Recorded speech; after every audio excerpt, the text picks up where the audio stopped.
welcome to Archie Cochrane Ford and having some Q&As on the Ford Lightning and our EVs. And I'd like to introduce Steve Biondich. I've known you for, over 30 years. And you bought one of these Lightnings and did a lot of research. And at the store, we have a lot of questions that our customers ask us. And I figured it'd be a good idea to take all of those questions that we have and ask you about some of the things that you've experienced, so that customers that aren't necessarily comfortable with owning an EV at least get some information from you that would make sense, and go forward with some of the new technology that Ford's embracing and some of the other automakers are embracing, and get some truth to that. So So I remember ordering it about 8 months before it showed up. And now I've had it for probably just not quite 6 months. Okay. But I put about 11,000 miles on it already. I'm a high mileage user, and I was able to order it it showed up even quite a little bit before when we thought it might show up. So. Well, and within those 11,000 miles, Steve actually took a trip to Seattle, and that's coming up, your experience with that. So I'm actually pretty excited to hear about that too. Yeah. Seattle was in the middle of winter, so it was a December, and if you remember this past winter, it was hot and cold. I do remember that. We will get this stuff, and no, I had a good experience, although I was still learning the truck. Okay. And it has a lot of smart functions on the Ford Pass, and that tells you where the supercharging is, the DC charging, I think you call it. Right. The DC chargers. Yeah. And so all of that I had to learn as I went. I knew I had the rough idea on this road trip, that the big cities and the truck stops would be the place to look, and that is exactly right. Well, and there was a fair amount of them on the way, so. Yeah. So let's get started with some of the main questions that, I went around and I asked a lot of different people about what their concerns are. And one of the ones that really stuck out is the range of the EV. Now, we all know there's different size batteries. And so I guess in your situation, you have a Lightning. What is the range of your Lightning with the extended range battery? Yeah. So the top of the range is 320 miles, but in the cold, you get a 20% reduction in that. And obviously, the other factor is how hard you push on the gas. Right. Well, the gas, what am I saying? The throttle. The throttle. Yeah. On the freeway, I had no problems staying up with traffic, but it would reduce the range, and so I noticed that I could go for about 150 miles before I needed to charge, and yet I still had some capacity, so I didn't have to worry about the range. And so the vehicle would tell you where your next stop would be if you were going to charge. Yes, it would display, and I could either use the Ford Pass system, which I was still learning, or I could just punch it in, Charge America, and it would come up with directions to the very next charger. Okay. So that's actually exactly what I think is missing in this. People are used to just looking at their fuel gauge and seeing that we're close to empty, where your computer is actually communicating with you and giving you more insight on. Yes. Okay. Yeah, and then and there's some of that is at truck stops, and some of it was like places like a Walmart and other Shopping places. centers. Yeah, shopping centers. But it's usually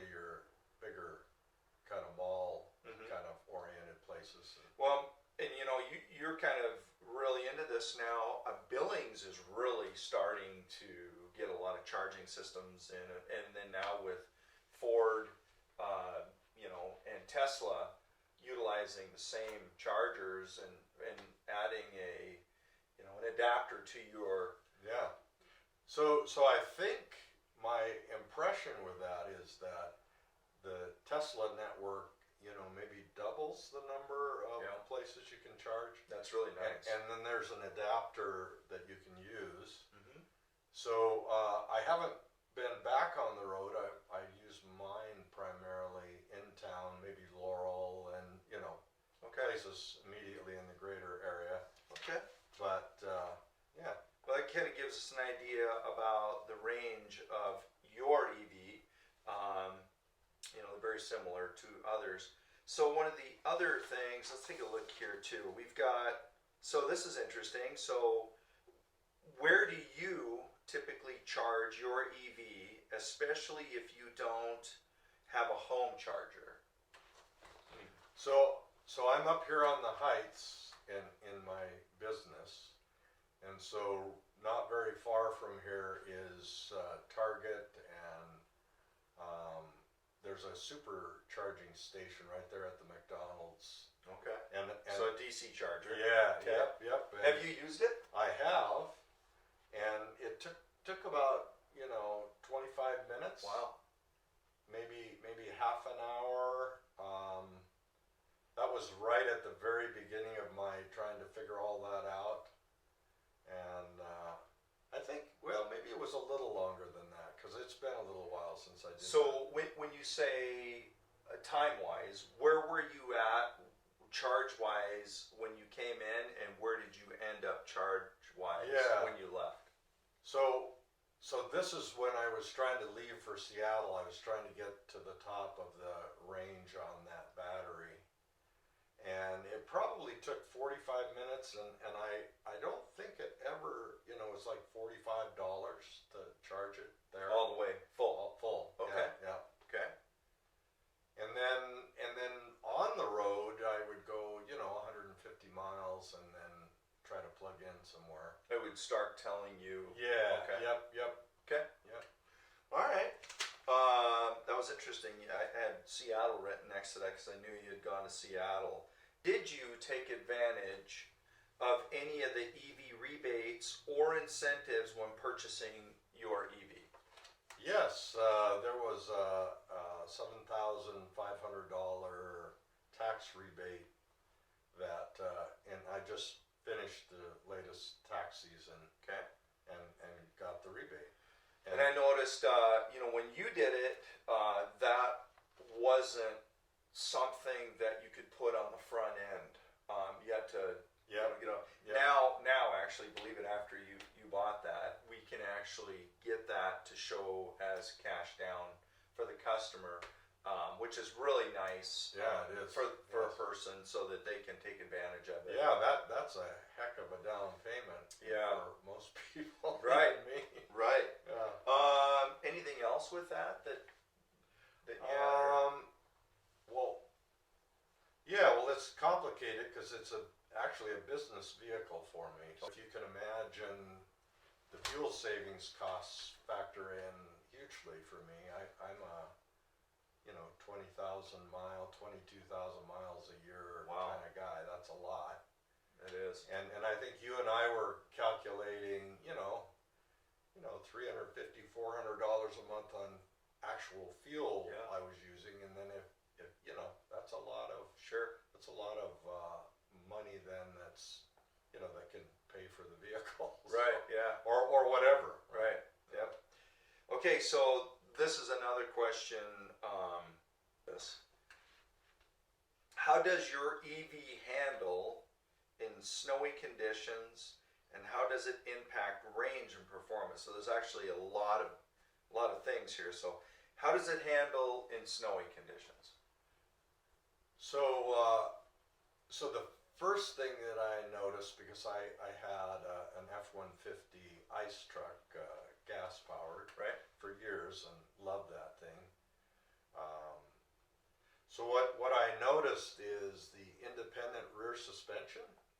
So it stays very, very flat, you know, relative, even when you're accelerating or going around a corner. And the batteries have this very low center of gravity. You have this sense of mass, I guess is my word for it. Yeah. But it feels very solid, but it's also you can accelerate very quickly and feel very smooth in your acceleration or deceleration. Yeah, what else can I tell you? On ice, it has no trouble. I've never had any slippage. You can imagine the extra weight over the driving wheels, which I think are, you know, so it never had trouble. I had icy, snowy conditions on the passes coming back from Seattle, and no problem. You know, most people probably you need to experience those. I think they probably need to drive them. Yeah. It's hard to explain that. I personally had to do it myself as well. I understand where you're at. The throttle control is amazing. I know that it seems like, you know, it just sticks. Yeah, and I've never felt like, you know, even, you know, the thing accelerates. I can beat a Raptor. We have to go there. I know. All right. But it, you know, but I guess what I'm saying is you know, I've always felt, you know, how you feel like you're within the safety envelope of the car. It never has trouble.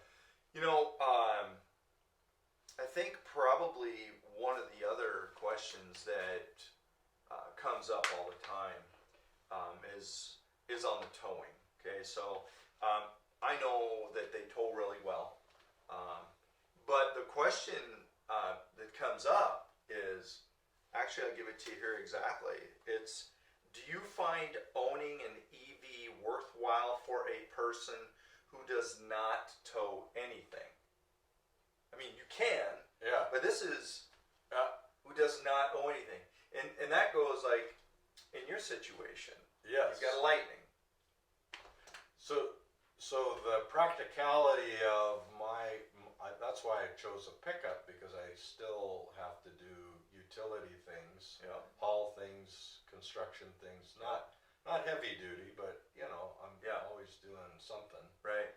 And I use that thing a lot, and I have no trouble at all, you know, with getting the most out of.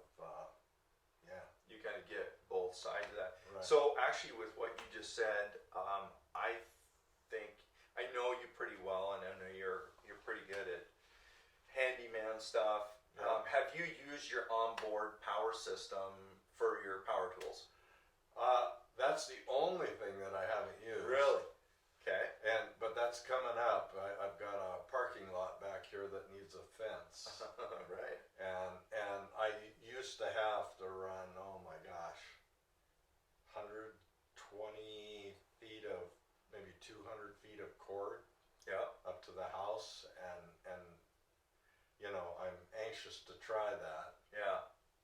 Yeah, and then, you know, on the other side of it, you know, the pragmatics around that tailgate. Yeah. You know, that's pretty cool. Yeah, it is. Yeah. Push it up and down, and then it has that step. I'm at that age where that extra step that you can actually get into the back of it.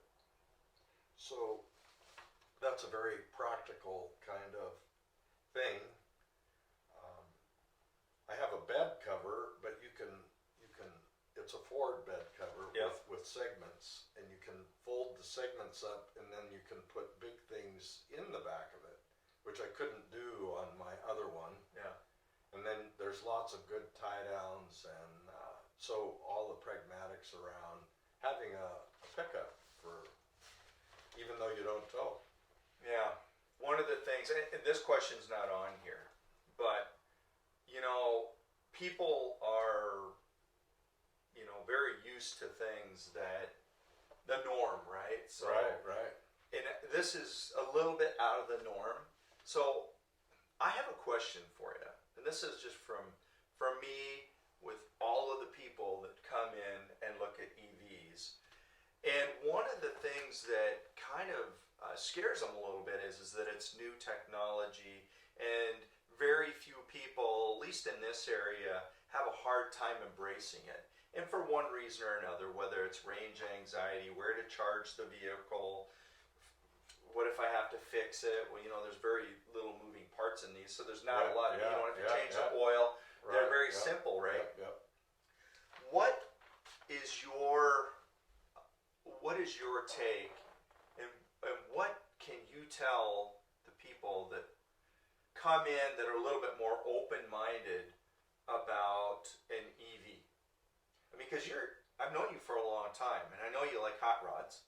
Right? And what is it that you can share with the general public on any EV, whether it's a Mach-E or it's a Lightning?